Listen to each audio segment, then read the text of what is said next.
بسم اللہ الرحمن الرحیم۔ شروع اللہ کے نام سے جو بڑا مہربان اور نہایت رحم کرنے والا ہے۔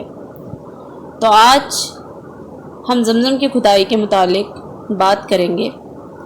کہا جاتا ہے کہ حضرت ابراہیم علیہ السلام کے بیٹے حضرت اسماعیل کے 12 فرزند تھے۔ ان کی نسل اس قدر ہوئی کہ مکہ مکرمہ میں نہ سما سکی اور پورے حجاز میں پھیل گئی۔ ان میں ایک بیٹے کیدار کی اولاد میں عدنان ہوئے، عدنان کے بیٹے معد اور پوتے کا نام نزار تھا۔ نزار کے آگے 4 بیٹے تھے، ان میں سے ایک کا نام مزر تھا۔ مزر کی نسل سے قریش بن مالک پیدا ہوئے، یہ فہر بن مالک بھی کہلائے۔ قریش کی اولاد بہت ہوئی، ان کی اولاد مختلف قبیلوں میں بٹ گئی۔ ان کی اولاد سے قصہ نے اقتدار حاصل کیا۔ قصہ کے آگے 3 بیٹے ہوئے، ان میں ایک عبد المناف تھے، جن کی اگلی نسل میں ہاشم پیدا ہوئے۔ ہاشم نے مدینہ کے ایک سردار لڑکی سے شادی کی۔ اس سردار کی بیٹی سے ان کے ہاں ایک لڑکا پیدا ہوا، اس کا نام شیبہ رکھا گیا۔ یہ پیدا ہوا ہی تھا کہ ہاشم انتقال کر گئے۔ ان کے بھائی مطلب مکہ کے حاکم ہو گئے۔ ہاشم کا جو آگے بیٹا مدینہ منورہ میں پرورش پاتا رہا، جب مطلب کو معلوم ہوا کہ وہ جوان ہو گیا ہے تو بھتیجے کو لینے کے لیے خود مدینہ آ گئے۔ اسے لے کر مکہ مکرمہ پہنچے تو لوگوں نے خیال کیا یہ نوجوان ان کا غلام ہے۔ مطلب نے لوگوں کو بتایا یہ ہاشم کا بیٹا اور میرا بھتیجا ہے۔ ان کے باوجود لوگوں نے اسے مطلب کا غلام ہی کہنا شروع کر دیا۔ اس طرح شیبہ کو عبد المطلب کہا جانے لگا۔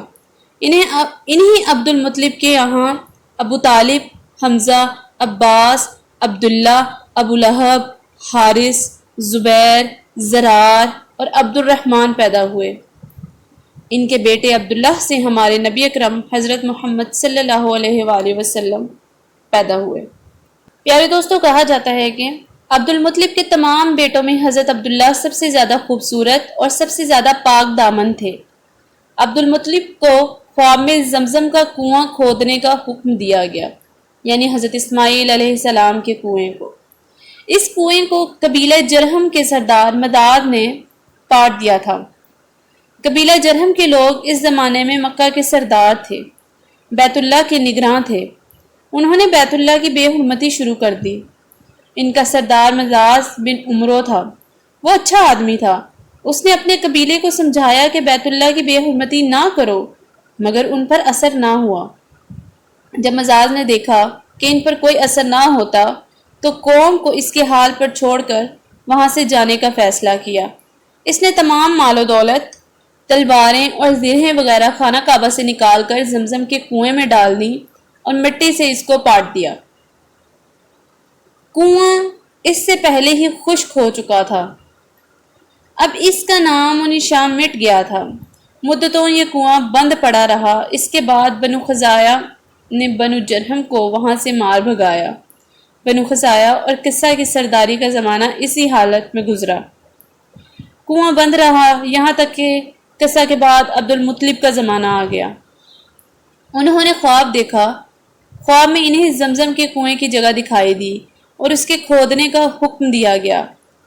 حضرت علی رضی اللہ عنہ سے روایت ہے کہ عبد المطلب نے بتایا کہ میں حجر اسود کے مقام پر سو رہا تھا کہ میرے پاس ایک آنے والا آیا۔ اس نے مجھ سے کہا طیبہ کو کھود دو۔ میں نے اس سے پوچھا طیبہ کیا ہے، مگر وہ کچھ بتائے بغیر ہی چلا گیا۔ دوسری طرف رات کو پھر خواب میں وہی شخص آیا، کہنے لگا برہ کو کھود دو۔ میں نے پوچھا برہ کیا ہے، وہ کچھ بتائے بغیر ہی چلا گیا۔ تیسری رات میں اپنے بستر پر سو رہا تھا کہ پھر وہ شخص میرے خواب میں آیا۔ اس نے کہا مجنونہ کھودو۔ میں نے پوچھا مجنونہ کیا ہے، وہ بتائے بغیر چلا گیا۔ اس سے اگلی رات میں پھر بستر پر سو رہا تھا، وہی شخص پھر سے آیا اور بولا زمزم کھودو۔ میں نے پوچھا زمزم کیا ہے۔ اس بار اس نے کہا کہ یہ ایک کنواں ہے جو حاجیوں کے بڑے بڑے مجموعوں کو سیراب کرتا ہے۔ پیارے دوستو، عبد المطلب کہنے لگے میں نے اس سے پوچھا یہ کنواں کس جگہ ہے۔ اس نے بتایا جہاں گندگی اور خون پڑا ہے اور کوا ٹھونگے مار رہا ہے۔ کہا جاتا ہے کہ دوسرے دن عبد المطلب اپنے بیٹے حارث کے ساتھ وہاں گئے۔ اس وقت ان کے یہاں یہی ایک لڑکا تھا۔ انہوں نے دیکھا وہاں گندگی اور خون پڑا ہے اور کنواں ٹھونگے مار رہا ہے۔ اس جگہ کے دونوں طرف بت موجود تھے۔ یہ گندگی اور خون دراصل ان بتوں پر جو قربان کیے گئے جانوروں کا تھا۔ پوری نشانی مل گئی تھی تو عبد المطلب کدال لے آئے اور کھدائی کے لیے تیار ہو گئے۔ لیکن اس وقت وہاں قریش آ پہنچے۔ انہوں نے کہا، اللہ کی قسم ہم تمہیں یہاں کھدائی نہیں کرنے دیں گے، ہم تمہارے ان دونوں بتوں کے درمیان کنواں کھودنا چاہتے ہو جہاں ہم ان کے لیے قربانیاں کرتے ہیں۔ عبد المطلب نے ان کی بات سن کر اپنے بیٹے حارث سے کہا، تم ان کو میرے قریب نہ آنے دو، میں کھدائی کا کام کرتا ہوں، اس لیے کہ مجھے جس کام کا حکم دیا گیا ہے میں اس کو ضرور پورا کروں گا۔ قریش نے جب دیکھا کہ وہ باز آنے والے نہیں تو وہ رک گئے۔ آخر انہوں نے کھدائی شروع کر دی۔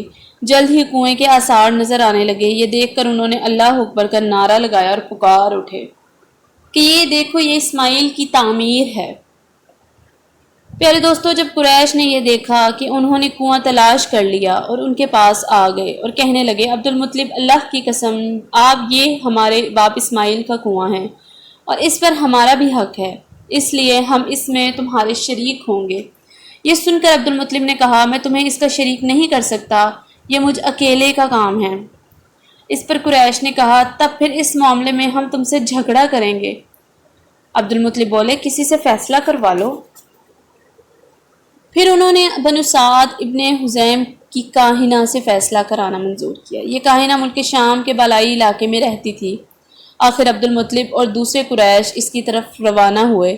عبد المطلب کے ساتھ عبد المناف کے لوگوں کی ایک جماعت تھی، جبکہ دیگر قبائل قریش کی بھی ایک ایک جماعت ساتھ تھی۔ اس زمانے میں ملک حجاز اور شام کے درمیان ایک بیاباں میدان تھا۔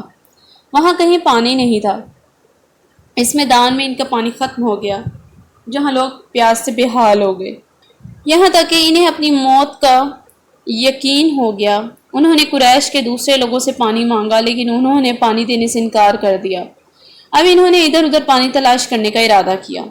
عبد المطلب اٹھ کر اپنی سواری کے پاس آئے۔ جو ہی ان کی سواری اٹھی، ان کے پاؤں کے نیچے سے پانی کا چشمہ ابل پڑا۔ انہوں نے پانی کو دیکھ کر اللہ اکبر کا نعرہ لگایا۔ پھر عبد المطلب سواری سے اتر آئے۔ سب نے خوب سیر ہو کر پانی پیا اور اپنے مشکیزے بھر لیے۔ اب انہوں نے قریش کی دوسری جماعت سے کہا، آؤ تم بھی سیر ہو کر پانی پی لو۔ اب وہ بھی آ گئے اور خوب پانی پیا۔ پانی پینے کے بعد وہ بولے، اللہ کی قسم ہے عبد المطلب، یہ تو تمہارے حق میں فیصلہ ہوا، اب ہم زمزم کے بارے میں تم سے کبھی جھگڑا نہیں کریں گے۔ جس ذات نے تمہیں اس بیاباں میں سیراب کر دیا، وہی ذات تمہیں زمزم سے بھی سیراب کرے گا، اسی لیے یہیں سے واپس چلو۔ پیارے دوستوں، کہا جاتا ہے کہ اسی طرح قریش نے جان لیا کہ اللہ تعالیٰ عبد المطلب پر مہربان ہے، لہٰذا ان سے جھگڑا کرنا بے سود ہے اور کاہنہ کے پاس جانے کا کوئی فائدہ نہیں، چنانچہ سب واپس لوٹے۔ واپس آ کر عبد المطلب نے پھر کنویں کی کھدائی شروع کی۔ ابھی تھوڑی سی کھدائی ہوئی تھی کہ مال دولت، تلواریں اور زرہیں نکل آئیں۔ اس میں سونا اور چاندی وغیرہ بھی تھی۔ یہ مال و دولت دیکھ کر قریش کے لوگوں کو لالچ نے گھیر لیا۔ انہوں نے کہا، عبد المطلب، اس میں ہمارا بھی حصہ ہے۔ ان کی بات سن کر عبد المطلب نے کہا، نہیں، اس میں تمہارا کوئی حصہ نہیں، تمہیں انصاف کا طریقہ اختیار کرنا چاہیے۔ آؤ 500 کے تیروں سے کرا ڈالیں۔ انہوں نے ایسا کرنا منظور کر لیا۔ 2 تیر کعبے کے نام سے رکھے گئے، عبد المطلب کے اور 2 قریش کے۔ پانسا پھینکا گیا تو مال و دولت کعبہ کے نام نکلا، تلواریں اور زرہیں عبد المطلب کے نام نکلیں، اور قریشیوں کے نام کے جو تیر تھے وہ کسی چیز پر نہ نکلے۔ اس طرح فیصلہ ہو گیا کہ عبد المطلب نے کعبے کے دروازے کو سونے سے سجا دیا۔ زمزم کی کھدائی سے پہلے عبد المطلب نے دعا مانگی تھی کہ اے اللہ، اس کی کھدائی کو مجھ پر آسان کر دے، میں اپنا ایک بیٹا تیرے راستے میں ذبح کروں گا۔ اب جب کہ کنواں نکل آیا تو انہیں خواب میں حکم کر دیا گیا کہ اپنی منت پوری کرو، یعنی ایک بیٹے کو ذبح کرو۔ یعنی دوستو، اسی طرح زمزم کی کھدائی کا کام ہوا، زمزم کا کنواں نکلا، اس میں ہیرے جواہرات نکلے، ہر چیز پہلے کی طرح ہو گئی۔ اب اب اس سے آگے جو من